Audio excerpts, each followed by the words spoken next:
Զբաղվում եմ գյուղատնտեսությամբ, արդեն 10 տարի ապրում եմ այստեղ Արջուտում,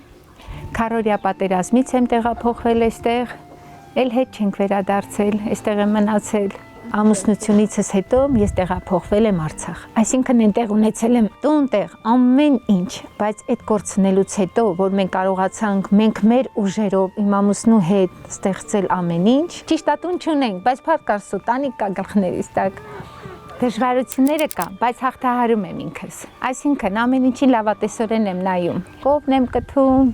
կաթը, պանիրն եմ վաճառում, կուզեմ գյուղացու համար աշխատանքը լավ լինի, ճիշտ է, մենք գյուղացիները սովոր ենք, մեր կաթը վաճառենք, պանիրը վաճառենք, չէ, հա, բայց դա ոնց որ դու գոյատևում ես։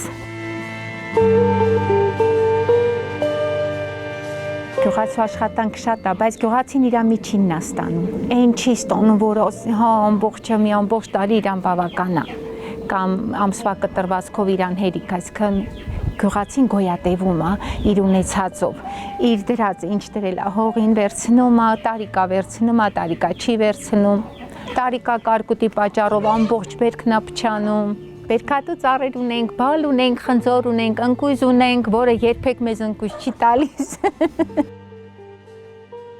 Ինչ չունեմ, տուն չունեմ, որը կորցրել ենք Արցախում, այստեղ բարեկամի տանն ենք ապրում։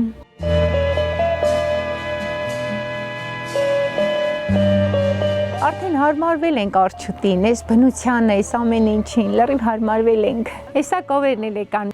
Եկ, չալո ջան, փշե, արի խելոք, արի, փշե, հահլա, հա, ահա, առավոտյան 6-ից է սկսվում, ինձ մոտ սուրճով է սկսվում, հետո արդեն գոմ, բոլոր կենդանիներին կերակրում եմ, կովերը գնում են արոտ, դու արդեն երեխաները դպրոց, մի օր հաց թխել, ճաշ այդպես, նորից երեկոյան կենդանիներով, արդեն սովորական է դառել, միայն խանութը չի հեռու, նաև դպրոցն է հեռու, համարյա երեխաները 25 րոպե ոտքով դպրոց են գնում գալիս, մեզ մոտ մանկապարտեզն է մոտիկ մի քիչ չունենք փոքրիկ երեխա, հա, բայց երեխաները արդեն սովորել են, հաղթահարում են այդ ճանապարհը, մեզ համար արդեն դառել է դա բնական ճանապարհ, որ մենք այսքան ճանապարհ պիտի կտրենք, հասնենք օրինակ խանութ կամ դպրոց։ Կառաջարկեի, որ չանտեսվեր,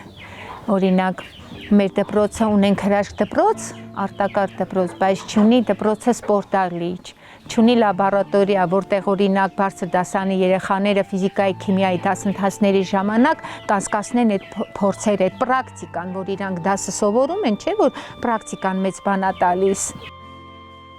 Ես օրինակ խորհուրդ կտայի ոչ թե տրանսպորտը շատանա, չէ, մեկ տրանսպորտն էլ է բավականացնում Արջուտին, բայց ժամանականակը ես կցանկանայի ավելանար։ Ժամանականակը, տեսեք, հիմա մենք այսօրվա դրությամբ օրվա 3 անգամ մեքենան գնում գալիս է, բայց եթե օրինակ լիներ 4-5-ը եւ ուսանողի համար շատ լավ կլինի, շատ լավ։ Առավոտյան ուսանողը հասցնում է ժամանակին, լինում է տեղում, բայց արդեն տունդարձը,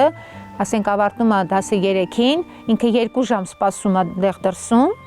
չէ, մինչև տուն հասնի, մինչև մեքենան տուն կգա։ Տարական են հարմարավետությունը, որ դու կարողանաս քո տունը պահես։ Այսինքն աշխատանքը, ինչու՞ չէ, նաև գազը լինի, չէ՞ որ մենք այստեղ գազ չունենք, հա, ճիշտ է, ունենք լույս, փառք Աստծո, բայց եթե լինի գազը,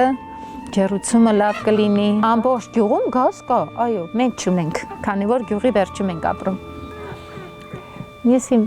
Ես լավատեսորեն եմ նայում ու կցանկանամ բոլորին, որ չլացեն, չկաշկանդվեն, չպահանջեն, այլ իրանք աշխատեն ու ստեղծեն։